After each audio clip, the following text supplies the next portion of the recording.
Je pense que c'est avec beaucoup d'émotion que je prends la parole aujourd'hui parce qu'on a fait beaucoup de scènes, on a joué dans beaucoup de stades, on a fait énormément d'événements dans le Sénégal. Mais je pense qu'aujourd'hui c'est un nouveau pas. Si je me trompe, vous me le dites. C'est la première fois qu'on a autant de personnalités différentes sur un même plateau et je pense que là, ça mérite des applaudissements. Ça mérite des applaudissements, ça mérite des encouragements et je pense que ne serait-ce que cette génération de rappeurs sur une scène, déjà sur une table, sans mot en maïdoroté, sur une demande que chaque fois vous me dites une signature de contrat, et de télémoudier, mais bon, nous, ils sont là, donc ça c'est important. Dialogue là. Autre chose, aujourd'hui, on a sur la table, en fait, on a deux ministres qui représentent la République. Malgré le fait que les rappeurs, on sait parfois, nous avons pouvoir, mais ce n'est pas forcément le grand amour. Mais l'autre tamit, c'est quelque chose à saluer parce que nous donc c'est quelque chose à respecter, à saluer parce que les ministres, ils sont très occupés, mais malgré tout, ils ont tenu à venir nous honorer de leur présence. L'autre tamit, c'est quelque chose qu'il faut saluer. Merci beaucoup.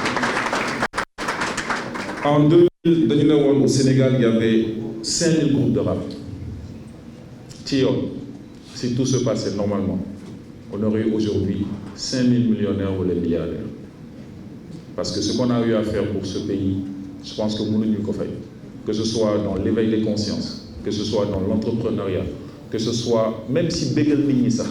nous liguons le Sénégal, nous nous fait. Mais nous, encore une fois, il faut que nous remercions Scénario. Moussa Ba a créé un scénario. C'est un scénario. Nan ngay def ba jël ay rappeurs yu génération yëpp nga boole leen ñu defandoo benn concert loolu c'est un scénario. Yes. Et je lui en suis très reconnaissant parce que c'est quelque chose dont on parle souvent wax nañ ci lu yàgg mais damay gis ni mu ciy impliqué woo et dëgg wax na ko je crois Alaaji ma ko wax sànq à savoir qu'il faut que ku nekk si ñun jël événement bi def ko événement wu boppam bu dul loolu moom du ko mën a yéen moom kese. Donc, encore une fois, c'est quelque chose à saluer. Je ne vais pas rester trop longtemps sur le présidium. Je vais simplement dire qu'on est une génération qui avons un devoir.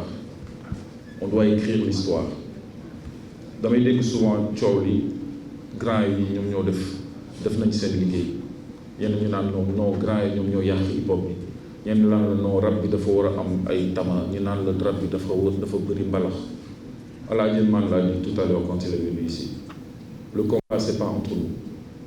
Le combat, c'est de conquérir le marché international. Donc, vous pouvez remercier Moustapha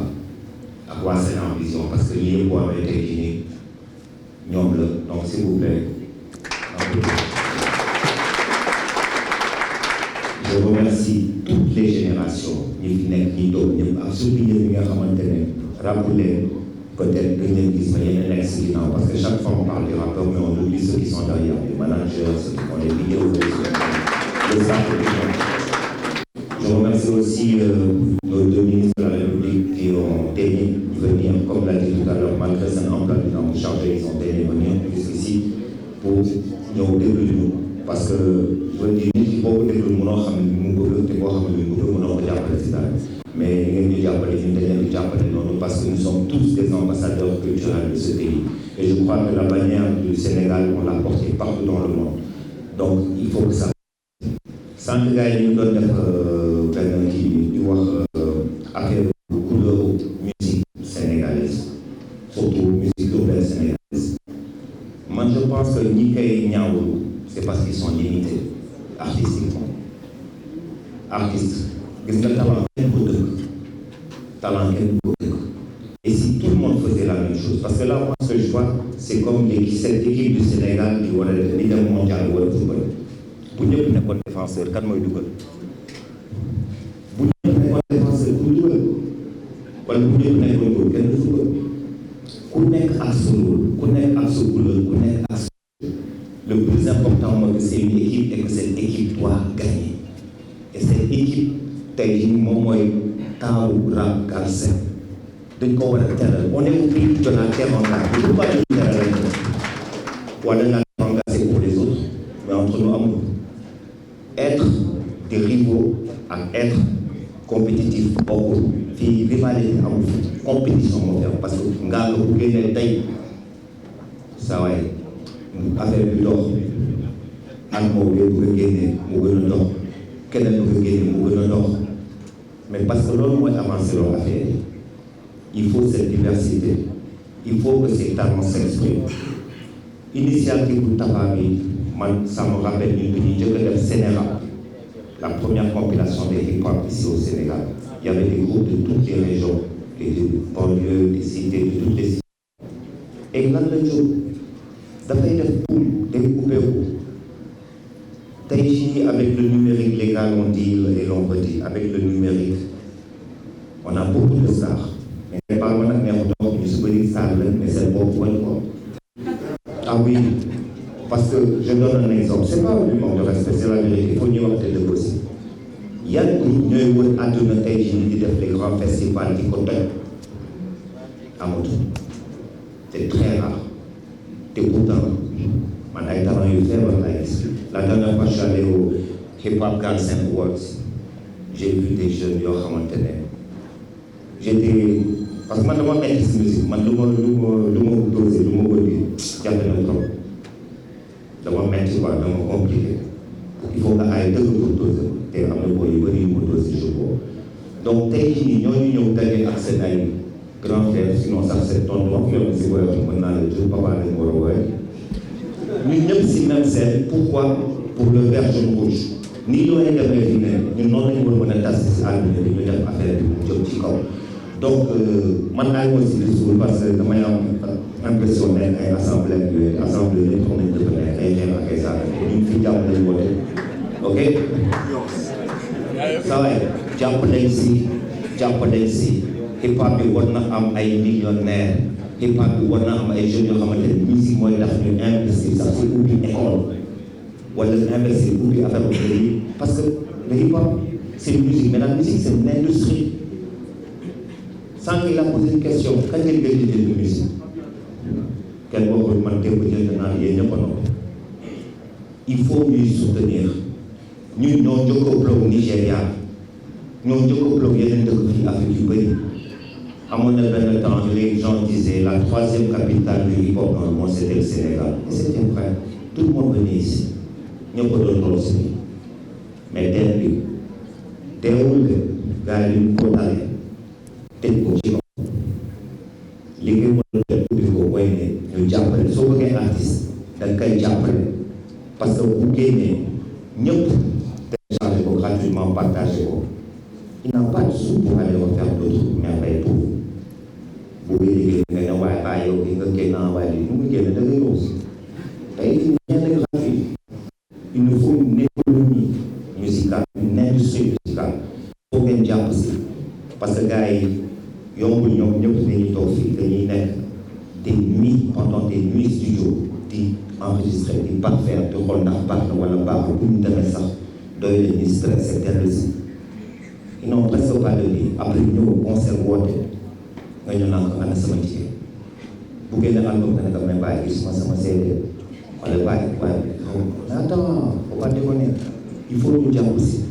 et lii c'est un nouveau départ temps bu am daal seen bi dina tax gars yi ñëw commencé habitude di ñëw si concert muy fees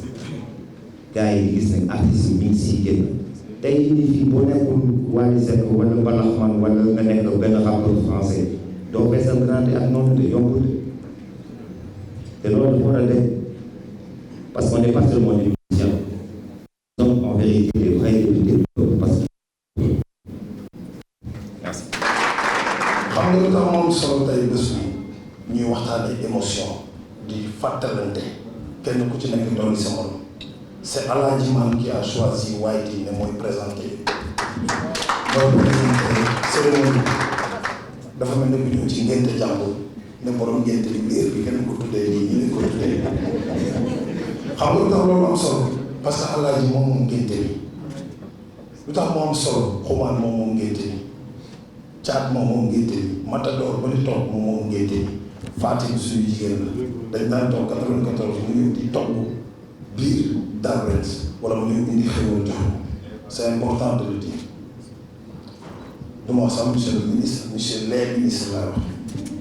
parce que dañoo am chance am ñaari ministre fii njëkk naa ci ministre de la culture wax mbégte bi ñu am parce que mooy jëwriñu kuréel bi ñu dénk culture tey moom moo dalal le ministre de la jeunesse mais foog ministre de la jeunesse ñëw parce que ay jeunes ñoo dajale di waxtaan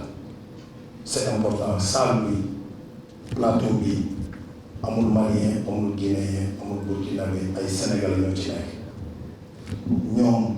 ñooy représenté la Galsen dëgg wax na ko équipe nationale la dëgg la muy dem coupe du monde pourquoi parce que on a l'habitude de voir des artistes ñu jóge fële di ñëw nous allons continuer à importer de la musique ñuy jóge feneen parce que Senghor ouverture la wax enrichissement c'est important ñii il faut ñuy ñëw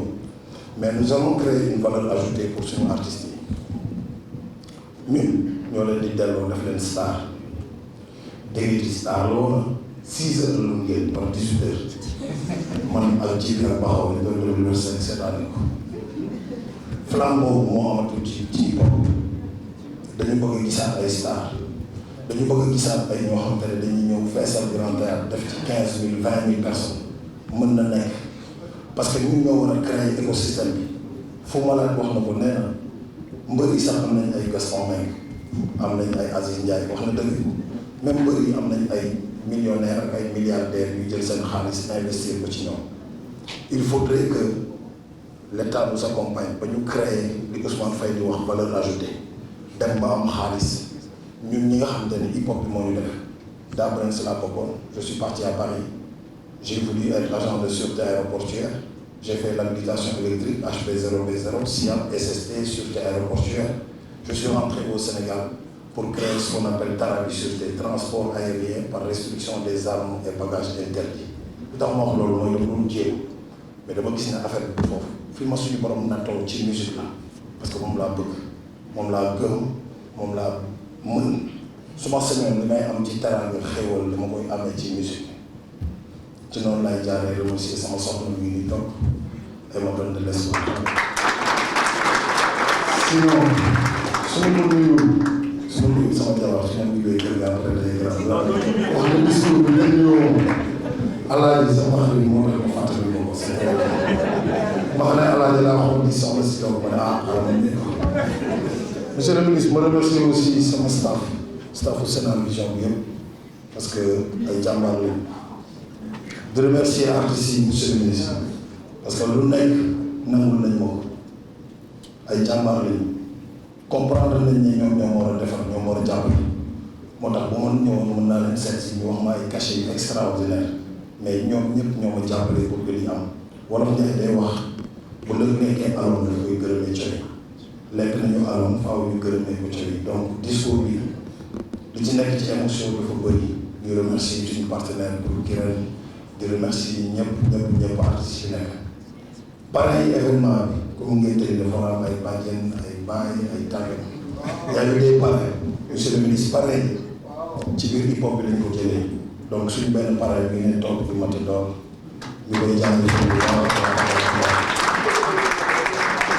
pourquoi parce que foog ñu wax ko moom mooy def flow am na benn artiste fële mooy suñu révélation bi tudd Gën Mor ci flow la génne moom lay wax Matador moo tax mu gagné 5 millions il faut le dire ñu jox ko loolu dafa am solo ci hip hop bi kon da ngay gis kenn nga def ko millionnaire c'est important foog ñu egg fu ñuy defante ay milliardaires culture la ñu am musique la ñu am pour dellu si ci concept de théâtre rap Galsen le TRG show monsieur le ministre va être une rencontre dañu bëgg lépp di daan am artistes yu mag yi di jouer ci scène yu mag yi ñu fexe ba suñuy artistes ñu créer leen écosystème li ñu bëgg ci taaru Galsen monsieur le ministre de la jeunesse mooy ñu def les 14 régions du Sénégal à la rencontre d'autres jeunes ces jeunes là dañu war a gis lan mooy TRG show le 25 décembre esplanade du Grand Théâtre rek lay am waaye dañoo bëgg ñii ñëpp dañoo bëgg 2023 ñu ànd dem dans ci 14 régions du Sénégal yi parce que Sénégal du Dakar rek dañu war a dem Kolda dem Casamance dem Kédougou dem fekk suñu yeneen jeunes yi nekk foofu dunduloo leen le taaru Galsen à travers une tournée comme yow yaa jiwlin bi ñu dénk ndaw ñi moo am ay semaine de la jeunesse ñu ne nañ la ko yeggee pour que nga wax ko son excellence beneen bi mooy am nañu yaakaar ci ministre de la culture bu bees bi. Pourquoi? Parce que wax naa ko dama ciy dellu si waat parce que déglu nañ ko mu wax ci télé bi mais gis nañ ko bi mu jëlee fonction mu def dem seeti ñëpp loolu nitu dialogue moo koy def nit kuy waxtaan ak ñëpp day am chance de réussir parce que boppam kese doy ko xam naa ne bëgg na yaatal parce que seeti na ñëpp mi ngi waxtaan ak ñëpp mi ngi déglu ñëpp xeebul kenn loolu dafa am solo monsieur le ministre de la culture lu ñu bëgg mooy culture mooy jaay tourisme la culture moo gën a am solo lépp loo gis parce que cosaan ak aada la ñuy jaay booy jaay Sénégal kenn ku nekk ci ñi mën na ko jaay rapport dafa baax mu improviser damay improviser juste ci benn idée Sénégal laa bokk xam naa su ma génnee professeur Massamba dama song ñu bind ko parce que moom dafa gaaw comme ñun la mel Sénégal laa bokk mën na nekk benn album boo xam ne dañ koy produire monsieur le ministre mën nañ produire benn album bu tudd Sénégal laa bokk chaque artiste ici présent mën na def benn morceau boo xam ne dañ koy dédié benn région album bi day am 14 régions comme ñoom mën nañ jaay Sénégal ku bëgg a dem Saint-Louis mën nañ def benn morceau boo xam ne Fata moo koy woy moom kese ndar dinañu wax waxu ndar wax ñu ndar lu fa ndar nekk wax ñu ndar nan la mel wax ñu booy dem ndar looy waajee c'est important de le dire parce que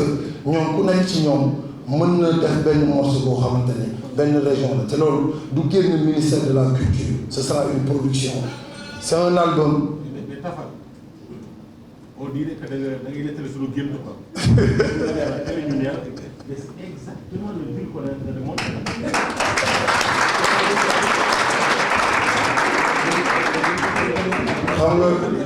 xam nga lu tax rapport grave màggatum rapport nag moo ci gën a grave boo xam ne bàyyi na c'est de l'improvisation c'est juste pour dire que les compétences sont là nous n'avons pas besoin d'aller ailleurs nous n'avons pas besoin d'aller ailleurs nous n'avons pas besoin aujourd'hui ci suñu industrie kese wax naa ko léegi Sénégal 14 régions la ça peut être des dualités ça peut être ngaa koy featuring ak bés ñoom ñaar ñoo war a wax ci Casamance ñoom ñaar ñooy voyager jël avion dem Casamance dem Sédhiou dem Bignona wër foofu yëpp xam lan mooy Casamance pour wax ko keneen ku nekkul Casamance dañ ko war a def pourquoi c'est important boo demee Maroc les Marocains ont développé ce qu'on appelle le tourisme local un Marocain de Rabat day dem vacances Casa Marocain ou Casa day dem Agadir mais ñun boo ñu bëggee yóbbu vacances Thiès problème bi du ñu dem Thiès nous ne vendons pas à nos régions te loolu liggéeyu ministère du tourisme dañuy am problème mais ñoom ñëpp monsieur le ministre yaa leen mën a dimbali parce que yaa yore culture donc lii cri de cœur la Ousmane boo bëggoon wax Alaaji dina ko gérer tout ce qui est numérique boo bëggee gis région yi di déglu musique bi Alaaji man ko gérer les clips vidéo pour que nga mën a comprendre loolu c'est important nous allons créer cet écosystème là en tout cas kontaan naa trop dégg naa trop pourquoi parce que ñi ngi waaj a réussir wala réussir nañ ko xumaan wax na ko parce que déjà ñëpp a ngi toog am nañu cër bu toll ni suñu ay ministre de la république ñëw déglu si ñoom bu ñu eggee mën nañu jottali njiitu réew mi le président de la république ne ko dem naa ci ndaje rapport yi kat wax nañ fa lii ak lii ak lii ak lii c'est important parce que il demande à tout le monde d'aller vite le mode fast track bi président di wax dafay jaaree ci culture am nañ ci yow yaakaar monsieur le ministre de la culture am nañ ci yow yaakaar parce que sa démarche moo tax am nañ ci yaakaar aussi le ministre de la jeunesse parce que dinañu déclencher waat les semaines de la jeunesse région yi di demalante di ñëwalante. même pas 3 jours ci ginnaaw man ak moom ak suñuy directeur dañu dajee ministère de la culture waxtaan ba sant suñuy collaborateurs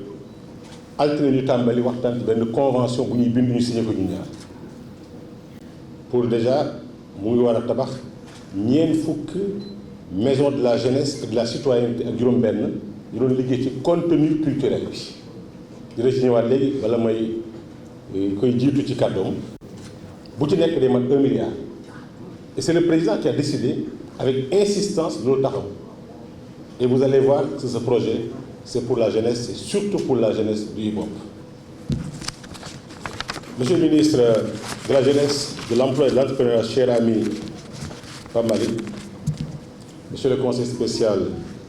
du président de la République, cher Moustapha, directeur général de CNR Vision, très chers amis du monde du hip-hop, mën naa wax ne des old, middle and new generations, disons the ancient generations or the first generation, the first, je préfère. Donc disons de Tao à Tchad, même si je pense Tchad léegi Tao la war a nekk léegi normalement avec l'évolution des choses ci Tao yi la war a bokk léegi ah. Ce qui se passe aujourd'hui est une grande révolution, un tournant dans le monde du hip-hop en vérité. Amdi Moussa wax na ko léegi nii ku ci nekk sa bopp talent la. On n'a absolument rien à envier aux autres, y compris les Américains. Si c'est le talent, le potentiel, le bagou, le courage, l'audace, et même parfois, entre guillemets, le culot, c'est important d'en avoir. Mais disperser, compétition, c'est simple. Le Sahel est à nous. Mais si ça débouche sur une dispersion totale, mais on minimise nos forces, notre potentiel et notre positionnement au niveau mondial. Et je pense que ces retrouvailles-là aujourd'hui, c'est le mérite de deux personnes. D'abord, benn mag ne na fukki bukki bu ñu fàddee gaynde ñoo bokk ndam li mais bukki bi ñu ko fàdd moom ndam li parce que moo jox ñeneen ñi xalaat ñu foog ñu sàmm ñu mbëkk bukki bi ko ñu mbëkk gaynde donc Tafa ak ñi mu àndal am nañ un mérite particulier. Mais ce mérite n'est pas plus important que le mérite de chacun pris individuellement parce que bu kenn bañoon wala ñëpp nanguwuñu lii du mën a am c'est-à-dire que c'est preuve d'élévation, refus d'égoïsme et patriotisme ngeen mettre en avant pour enfin servir ensemble une passion, une cause, un combat, c'est-à-dire le hip-hop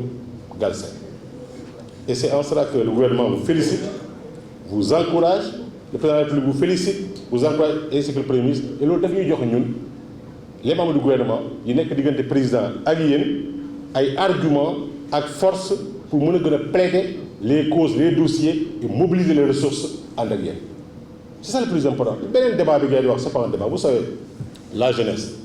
si elle ne conteste pas, elle cesse d'être jeunesse. Le monde hip-hop, c'est un langage, c'est un discours, c'est un comportement, c'est une tenue. ay code la mënoo ko bañ. beneen mu ne ko ministère de la culture man laa gën a bëgg ay costume ay cravate ay nangam et c'est fini ça. Même aujourd'hui c'est que dama demoon ak ay ambassadeurs sinon je ne mets pas ça. ma ne ko les gens viennent en restant, ils viennent en short, ils viennent en tout hein. En tout. Et ça marche parce que c'est le monde qui marche comme ça. Franchement kan mooy gën a musique actuellement et on consomme sans arrêt sans se dire que quelqu'un a créé, a passé des nuits, est tombé malade. Comment il gagne sa vie lui après? D'où le problème de la copie privée. Moi, ça fait partie de mes plus grands combats aujourd'hui. J'ai dit à mes collègues, d'où taxer en fait copie privée. Bu ko jàppee taxe dañ koy ragal compensation la ki bind livre am kii ñëw photocopier ko jënd ko utiliser ko nga produire sa musique kii ñëw télécharger dans le c'est vrai vous avez là-bas des trucs mais c'est pas le suffisant. Tout ça, quand on a fait des simulations, mais on est à 2, 3, 4 milliards à redistribuer aux artistes. Plus le statut de l'artiste est fait, le statut, la loi est faite, elle est promulguée. Rapidement, voilà, un mois, je termine tous les arrêtés et les décrets. Il ne restera que la protection sociale, puisque le régime Boubès est créé là, pour voir comment l'artiste qui est employé, qui s'auto-emploie et qui est aussi parfois employeur, peut jouir d'une possibilité de retraite, de prise en charge médicale et de protection sociale de façon complète. On travaille sur ça. Enfin, les propositions que je voulais faire, moi, je dis que les conservateurs, Sénégal, on est au mois de décembre. Je reçois des centaines de demandes. Festivals, shows. Je vous dis, demain, je vais aller de l'identité. Ministre des Finances, je vais aller faire une affaire. Bon, pour moi, il y a quoi. Organiser.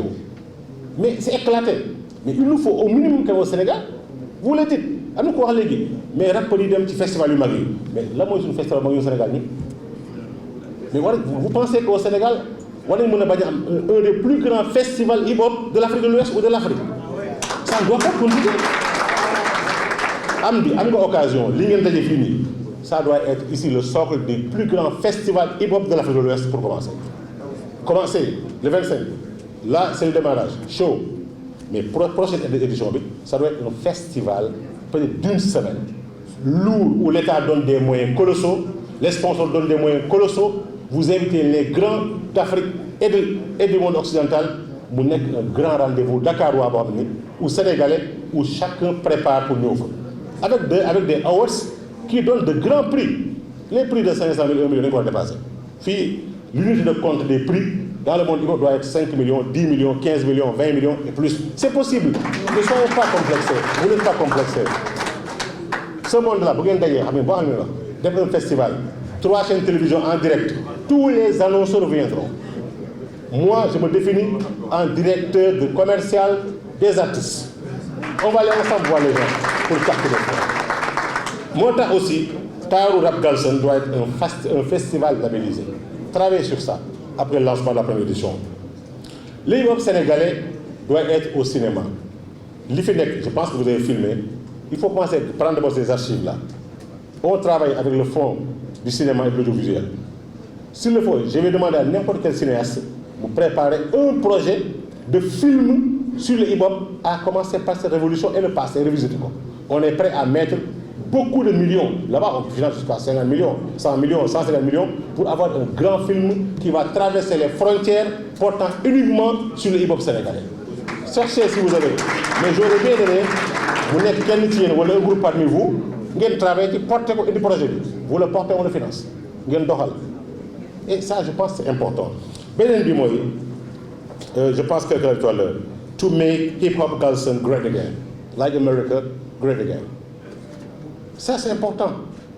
Mais pour ça, je vous propose ce qui suit. Rapidement, dans les jours à venir, je peux saisir mon collègue de la jeunesse, il est là. Mon collègue du tourisme, mon collègue des sports et mon collègue de l'économie numérique. Les 4 ministères réunis. Il y a un groupe qui est organisé. On se retrouve dans des journées, pas journées de réflexion, des journées d'analyse et de solutions sur l'avenir du mouvement hip-hop du Sénégal. On finance, on se retrouve, atelier, liggéey, problème, la solution, la chiffre, genre mémorandum, on négocie, on demande au président de la République tout le mouvement hip-hop avec les 4 ministères réunis, nous, Tegal Koko, lire, défendre, nous expliquer, des mesures vont sortir et ce sera le début de la révolution positive, patriotique et rayonnante du mouvement hip-hop. C'est bien possible. Moi, je viens avec des propositions comme ça. Donc l'unité, je pense, est là. Écoutez, en fait, ministre moom li nga gën a soxla xam na la nopp yu gudd te mën a déglu. Les solutions sont là entre vous, hein. Les problèmes sont connus. Les solutions, vous les avez plus que nous, gouvernement. Donc pourquoi chercher loin? On vous écoute, on vous entend, on vous dit ce qu'on pense et ce qu'on croit sans vous chercher à vous endormir parce que c'est pas quoi. Anesthésie moom doxatul bu waaj di yeewu jàngoro bi jógaat. Et là, cette fois-ci, ça va être plus dur. Donc, sur ce plan-là, on va écouter, on va aller vers tout le monde. Mais je veux simplement vous dire, avec moi, soyez à l'aise. Je suis content de nous invité en tant que jeune. Je suis am si ñaari pàcc bu njëkk bi mooy mouvement hip-hop mouvement jeune yi la gën a intéressé ma nekk ministre de la jeunesse donc sama xew la mais aussi de plus en plus le mouvement s'impose comme en même temps un mouvement entrepreneurial parce que ñoom ñëpp ku ci nekk yaa ngi ci say business donc ñu dénk ma aussi entrepreneuriat donc loolu aussi day nekk beneen pàcc day nekk beneen rôle donc loolu dama ko bëggoon soulever pour dire ne xew bi sama xew la kontaan nañu ci aussi dans la mesure où jox nañu prétexte ñu mën a exposer le projet que nous avons moo tax sànq bu ngay wax dama doon ree parce que je me dis mais écoute c'est extraordinaire parce que l'idée que nous avons man ak le professeur Aliou Sow mais c'est exactement l'idée que Tafa est en train d'expliquer le professeur Aliou Sow dañoo am chance moom mu nekkoon un ancien ministre de la jeunesse mu am loo xam ne moom moo ko fa créé mooy la direction de l'éducation populaire moom moo ko fa créé boo ko fa andi donc moom comprendre na d'abord lan mooy ministère de la jeunesse comprendre lan mooy direction de l'éducation populaire boo xam ne dafa am benn volet bu am solo boo xam ne culture lañ ko jagleel moo tax déjà moom su may wax lay comprendre te man fi ma war a dem sax te peut-être xaw ma ko moom daf ma koy leeral surtout ci domaine boobu parce que moom moo créé direction boobu mu tombé président Macky Sall parce que bon on nous a demandé voilà d'improviser, d'expliquer, de partager les idées comme que dafa commencé na donc il faut mu continuer ci loolu quoi donc ñuy wax loolu mais ma ne écoute il faut mu am éducation populaire dafa war a ñëwaat président Macky Sall jël un montant de 46 milliards pour mettre en place des maisons de la jeunesse et de la citoyenneté mu ne ñu dama bëgg dans tous les départements ba Salémata wala ba Goudiri gars yi dañ koy stigmatiser parfois mu ne dafa bëgg maison de la jeunesse et de la culture boo xam ne coût 1 milliard lay nekk peut-être dina am yenn département yoo xam ne du ñàkk mënoo fa fekk benn infrastructure publique boo xam ne 1 milliard lay coûté am na département yu bëri yoo xam ne mënoon ne lii état bi fi def te mu ngi coûté 1 milliard mais président Macky Sall mu ne je veux ces infrastructures pour les jeunes te infrastructure yooyu li ko président inspiré wu dafa am benn volet bu am solo boo xam ne culture dafa war a ñëwaat foofu notamment la musique populaire te dara gënu ko populaire ñu si waxtaan man ak moom mu ne ko mais il faut que am ay son yu ñëwaat il faut que am ay waxtaan yoo xam ne dañ koy war a waxaat donc on va mettre en place des orchestres dans tous les départements dañu war a joxe ay messages yu bees c'est vrai clash bi neex na tout ça la tooñ bi tout ça c'est commercial mais am na fu ñu waroon delluwaat aussi quoi mooy éducation à la citoyenneté mooy bu muy wax xaw ma nan ñun Sénégal xaw ma sa idée ah Sénégal dafa war a ñëwaat quoi xam nga parce que quand les gens sentaient àdduna potu ndaa la ku naan jox sa morom naan loolu ça faisait référence à la solidarité bu war a am suñu biir donc tey peut-être bon àdduna peut-être mën na bañ a nekk potu ndaa ndax léegi moytu am na mais moytu boobu sax fekkee ne mooy valeur bi ñu war a promouvoir il faut ñu wax ko dañuy xam ko donc ma ne ko loolu il faut mu ñëw son yooyu nga xam ne ñu ngi koy wéy di ko wéyaat parce que quelqu'un a chanté àdduna potu ndaa quelqu'un a chanté suñu société yëngatu na dañoo am fayda mais ñun dañu war a chanter dara pour les générations à venir chanson yooyu yëpp dañ ko hérité mais ñun aussi dañu war a am lu ñu bàyyi fii loo xam ne dafay refléter suñuy valeur ma ne ko loolu il faut ñu andi quoi te je pense que dañu war a appuyer wu sur mouvement hip-hop pour mën a def loolu et bu ñu ci waxtaan ma ne ko mais il faut ñu wut d'abord ay paroliers et curieusement parlant de paroliers on parlait du professeur Guèye curieusement et c'était même pas il y a 3 ou 4 jours professeur dañu ñëw ñu bind président yi valide ñu ñëpp ñu validé son bi génn ñëpp ñu d'accord ne valeurs yi dañu war a incarner loolu mais suñu paree qu'est-ce qu'on fait on va prendre des grands noms parce que il faut que musique bi aussi ñu rendre populaire mënoo jël peut-être benn boy du ne xam ne bon gis naa gars yi underground maa ngi leen di c'est vrai cool mais baax na aussi ñu xool ñoo xam ne ay grands noms lañ ñu chanter ko mooy son boobu nga xam ne dafay def suñuy valeur Afrique suñuy valeur culture ak yu mel noonu li gars yi kaas yooyu dañu war a indépendant c'est vrai c'est bien mais nañ ko wëy ñëpp ñu ngi koy su ko xale yi ñu leen koy jàngal déjà après ñu rendre ko populaire comment on va le rendre populaire professeur ñu waxtaan ma ne il faut d'abord ñu wut ay gars yoo xam ne ils sont connus ñu regrouper leen dafa merci defal nga ñu premier pas je pense que ñii après moom xam nga après le 25 le 26 mooy affaire bi quoi jëlatul ñuy créer ay groupe ñeneen ñi la ñuy war a ñëw bokk ci donc je vous remercie ci boobu nga xam ne ñu ngi jàng parce que je sais que mën na professeur suñu waroon dajale gars yi dafay audience ci bureau yi xam nga parfois gars yi naan non dafa mel ne am na kenn li ñu ko jox de dafa mel ne day gën a jafe mais léegi dootuñu waxatee kenn yow la ñuy waxal affaire bi jeex donc ñu ne ñooñu suñ ko santé donc affaire bi day rendre populaire on va donner war nañu mën a fexe ba RTS wala muy def journal télévisé affaire bi lay jàllale ba loolu commencé ancré ci bopp booy te ay valeur la waxuñu ay wax politique ay kii moo gën kii baaxul kii bon na wala non non non mais nañu wax li nga xam ne ñëpp d'accord nañ ci yenn fléau yi ñuy wax ci monde bi nga xam d'accord nañ ci Sénégal ñu wëy loolu quoi gars yi gis ko après nag maintenant il faut qu'on le rend encore populaire dans nos localités ma ne ko mais écoute peut-être Fata wala Agbes wala kenn wëy na wëy bu neex gis nañ ko mais war na am benn correspondant bu nekk Salémata boo xam ne wëy bi Agbes wëy ci même tempo ci même beat ci même lépp moom lay wëy mais làkk ko ci bambara pour que waa zone mun ko dégg ma ne ko c'est comme ça qu'on va commencer à rendre la chanson populaire et puis ñooñu nekk foofu nag ñoom ñooy animé ñoom maison de la culture ba lépp lu ñuy def Sorano ñoom seen localité ñu ko def foofu loolu moo nekkoon idée bi nga xam ne moom nga doon wax sànq moo tax bu ngay wax mais moom di c'est vrai que yaa ngi wax ne région bu nekk ñu chanté c'est suñu idée mais ñun on a dit que peut-être ñun am na lu ñu rassemblé ñun ñëpp Sénégal la ñu wéy Sénégal ñëpp mun ko partager